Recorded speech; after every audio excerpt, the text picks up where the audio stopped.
Guys, papakita ako sa inyo. Meron ako papakita sa inyong ito po yung gauge natin. Yan po, yan ang gauge. Ito, ultraviolet, yan. Yan po lahat ng mga stage. Kung ilang stage itong water refilling na to.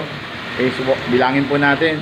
1, 2, 3, 4, 5, 6, 7, and 8. 8 stage po ito. Kaya po siya kasi marami siyang filter talagang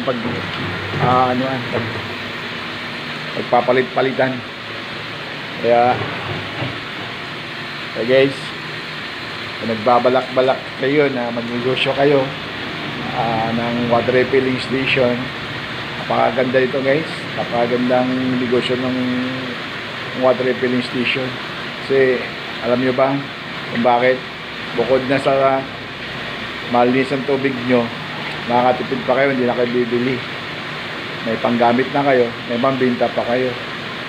Kaya sipagan nyo lang pag may water refilling station na kayo, kailangan nyo rin talaga mag-focus doon sa inyong yung negosyo sa water refilling station. Guys, ilan po ang tips ko sa inyo. Napakaganda po talaga ang water station, lalo kapag maraming tao doon sa paligid nyo. Pag nakuha mo yan, na-market mo lahat yan, sigurado magkiklik talaga yung water station mo. Okay guys, salamat sa panonood and God bless you to all.